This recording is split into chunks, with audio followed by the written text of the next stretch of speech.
G'day legends, I hope you're all awesome. Welcome to another installment of Monday Q&A. Thank you for all your questions on the last Q&A video, and I want to give a massive shout out to all my awesome supporters over on Patreon. I've just put together a Patreon exclusive Q&A for all of them over there. There's also a host of exclusive content, including backing tracks, song breakdowns, and behind the scenes footage from when we're playing ragdoll shows to everybody who continues to support me over there and on here on YouTube. A massive thank you. I hope you've all had a fantastic week, and we're going to get into some of your questions. Let's go. Let's get started with a tone-related question.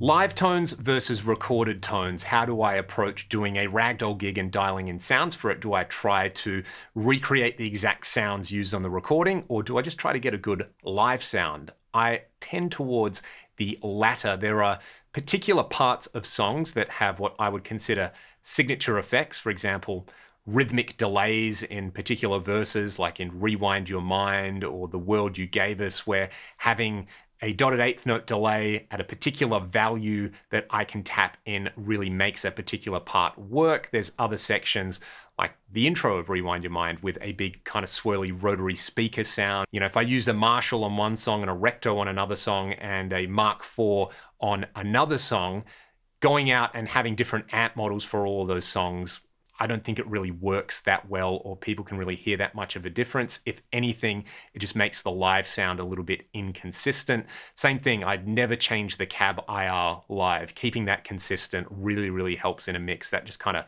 places the guitar in its own space live, and then from there, everything can be mixed around it.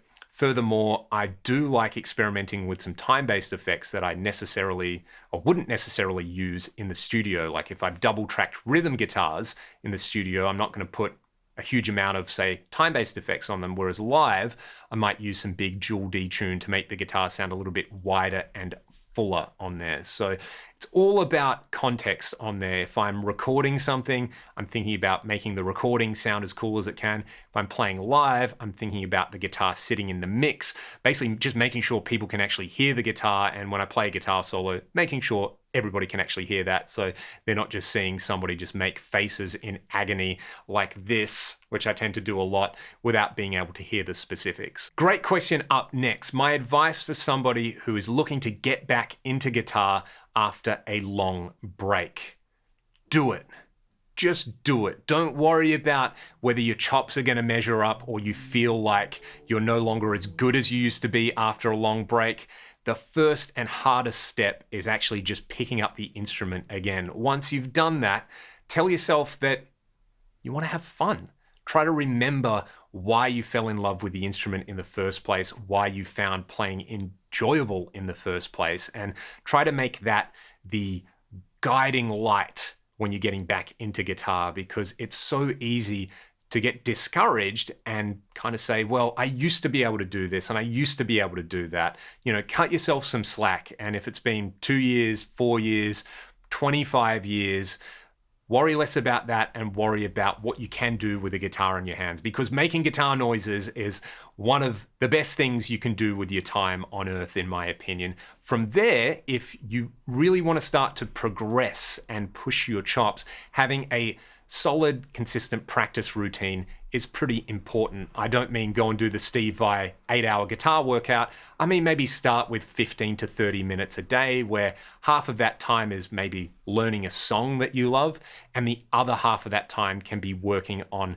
techniques and concepts and just things you want to be able to do on there. There is absolutely no right or wrong way to operate the guitar. If you want to do it as a full-time obsession and career, you can do that. If you just want to come home from work and unwind for 30 minutes or an hour, that's an awesome way to enjoy the instrument. You know, me sitting here making YouTube videos every day and going out and doing gigs and writing and releasing original music is one thing, but somebody just playing guitar after work because they think it's fun is an equally valid thing. You know, we tend to view the guitar and a lot of other pursuits through the lens that, like, well, if you're not taking it seriously and devoting 110% of your time to it, it's not worth it. You know, that kind of like all in or nothing approach. You can just enjoy it for what it is. And the way I enjoy the guitar, or the way you enjoy the guitar, or the way anybody else enjoying the guitar who's watching this video, hopefully enjoying the video as well as enjoying the guitar, enjoys it. And that's a lot of enjoyment in one clip. There's no right or wrong way to do this, and they are all equally as valid as one another. So pick up the guitar, start having fun with it, and enjoy the ride. It's awesome. Before we get to our Guitar of the Week segment, I feel like this question should really be spun out into a full-length video, and it's something that I will try to get to over the next couple of weeks. But my thoughts on the current state of, let's call it Geartube, so gear-related demos and reviews and general guitar content on YouTube. You know, guitar YouTube is a kind of weird cross between different niche topics on here. And if you look at the way people like myself and everybody out there making content goes about stuff nowadays, it's like we're kind of pulling from all these other really popular parts of YouTube. Take, for example, fitness YouTube. And if you look at fitness YouTube, there's always a bunch of people telling you, hey, this is the one thing you need to do to get ripped, or the one supplement that you need to take to unlock your peak performance. And guitar YouTube has a lot of that, like the one lick you need to know to play like Eddie Van Halen, the one thing you should practice every day. And let's face it, if we took the one thing that everybody says we should practice every day, we'd need about 300 hours in the day just to get through our practice schedule. So there's definitely a little bit of that kind of like fitness YouTube thing about it in there. There's also the tech side of it, because gear is cool in its own right. You know, a lot of us as guitar players are used to playing the guitar, which requires both a creative and an analytical mindset about it, which gear also facilitates. So you have a little bit of that tech YouTube thing in there where we're comparing specs, we're comparing performance, we're trying to contextualize what a particular pedal or guitar or processor does in relation to the competition. But again, it's not just about specs. There's the creative element and actually making music. So they're the two main things that I see. And then YouTube has just become so much more personality driven over time. It obviously creates more engagement, and it means YouTube can sell more ads on there. That's why I do a Q&A video every single week where I don't play too much. I just talk to the audience. At the moment, I'm talking to a camera in a room with no one else, but it feels like I'm talking to all the people and all the regulars on the channel who pop by basically every single day to watch my videos and say hello, and I feel involved in their lives and I feel up to date with what they're doing. Even though this is a very small part of my life in general, it is kind of weird when you think about it. So I feel like that's something I should elaborate on at length, but I'd love to hear some perspectives from all of you. How do you consume guitar-related content on YouTube? What do you like about it? What do you dislike about it? And I am totally with you. Thumbnails are the worst part of the experience. It's so annoying seeing me every single day going, I'm pointing at a thing. Look, isn't this great? It's time for Guitar of the Week, and I have pulled out my PRS McCarty from 2006. I bought this guitar sight unseen in 2009 or 2010 from eBay, and I was actually looking for another guitar at the time, and I actually bought another guitar at the same time as this one. I saw a Hamer Sunburst pop up for a great price that I wanted to buy, and the eBay listing said that the seller wanted to either sell the Sunburst or the McCarty. They wanted a set amount of money for either guitar. They didn't mind which one they sold, and I messaged them and said, well, you know, do you want to sell both guitars? How much for both? I got a great price for both, thinking I would, you know, see how I liked this guitar, and if I didn't get on with it, I would just flip it, basically thinking, well, I want the other guitar. What's the harm in getting a great price on this one? I know I'll be able to sell it for the exact same amount of money, and I get to try it out. And it turns out I pulled both guitars out. The Sunburst was really cool. I still have it, but this was amazing. I instantly fell in love with it. The neck is wider and fatter than the custom 24s that I've got, and it's definitely a lot wider than the DGT that I got recently. The pickups in here now, it's had a bunch of different pickups in here. This is a Sir Doug Aldrich signature pickup, and this is a Duncan 59, just hooked up with a standard 3-way master volume, master tone on here. The frets are kind of wide, but not super tall on here. And this has been around the world and back a few times with me. I did our 2013 and 2014 US tours on this guitar, played it every single night. I think in 2013 it did about 30 shows as my only guitar, and it kind of never let me down, which was amazing. Then in 2014, I bought my main SC245 and still played this guitar as kind of the B guitar. So I would restring one night and play it, and then I had the guitar that I'd restrung for the previous night as the backup. And it just still brings a smile to my face and feels really, really comfortable. Most of the guitar tracks on Back to Zero feature my SC245, but the McCarty is on there a whole lot as well. And if you've listened to Ragdoll's All I Want Is Everything EP, there's a bunch of this guitar on there as well. And the Sir Aldrich in here is sounding absolutely slamming with some grease.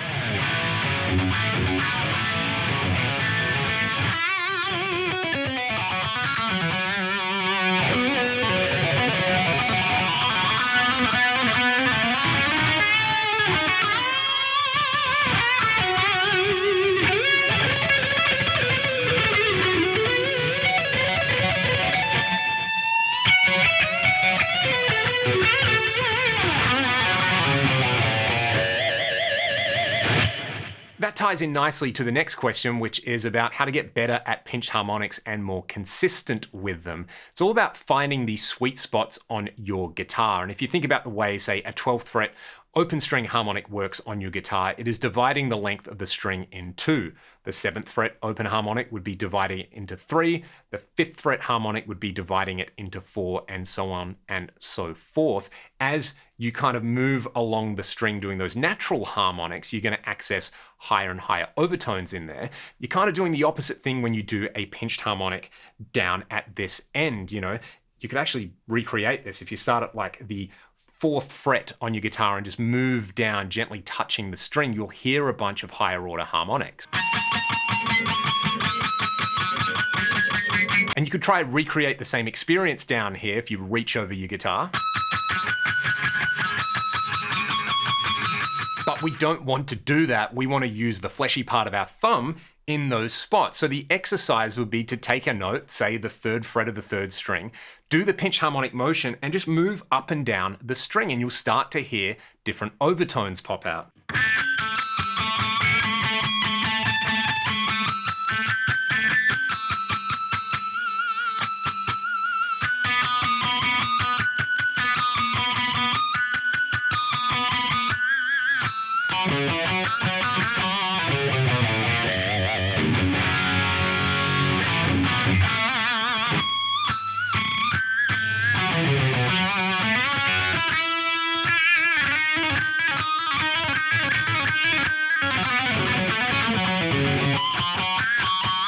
And those sweet spots are going to change depending on the fretted note that you're playing. So another thing you could do would be to practice just playing up 1 fret at a time, finding a harmonic and moving along the neck with it. So your left hand and your right hand kind of move in parallel with one another.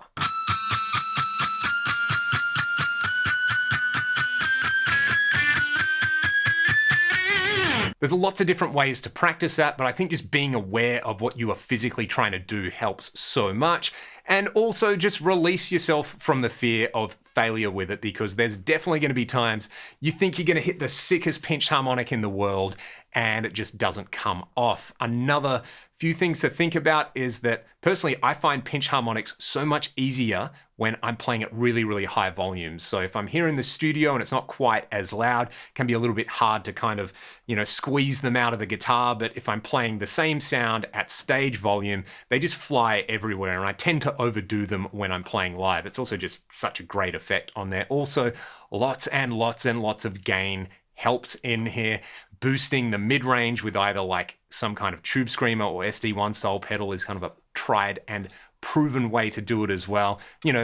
All the things that go into a nice rich harmonic distortion are also going to make it a lot easier to get pinched harmonics. Okay, a few more questions before we close out today. My thoughts on the Celestion full range speakers. I still haven't tried them. I am very, very curious about them. I'd love to take a 4x12 and put 4 of them in there and see how that works. If it just kind of sounds like a really big FRFR, or if there is something to loading up a traditional guitar cabinet, but still having the full range speakers in there. At the moment, I'm using the Red Sound MF10s when I do need to take my own FRFRs. They're really light and compact, but they punch out plenty of volume, and they've got this really nice kind of cab-like response about them. So something I would like to try. I'm not in a massive rush to do it, again, because I don't have to do a huge amount of gigs where I need to bring my own FRFRs. Normally we use in-ears and I just use the house wedges otherwise, but I actually have a gig tomorrow where I need to take the red sounds out. So I'd be really curious to hear from anybody who's watching this video if you've tried those Celestion full range speakers and if you've put them in a traditional guitar cab or you've gone and either fitted them in an existing FRFR box or built your own. And the last one, this question pops up probably every 6 months. My hair routine for my big old mane on here. Honestly, I think most of hair comes down to having a good routine with it. I use a pretty good quality shampoo and conditioner once a week, and I'm pretty strict about washing it once a week. Genetics are a massive factor in there, and then things like your diet are going to be really, really important, and all the other things that just go into general well-being. So I've pretty much had long hair all of my life, and there's been times where it has kind of driven me mad because I've tried to do a lot of things to it and not been able to tame it, and other times where, it just works for me.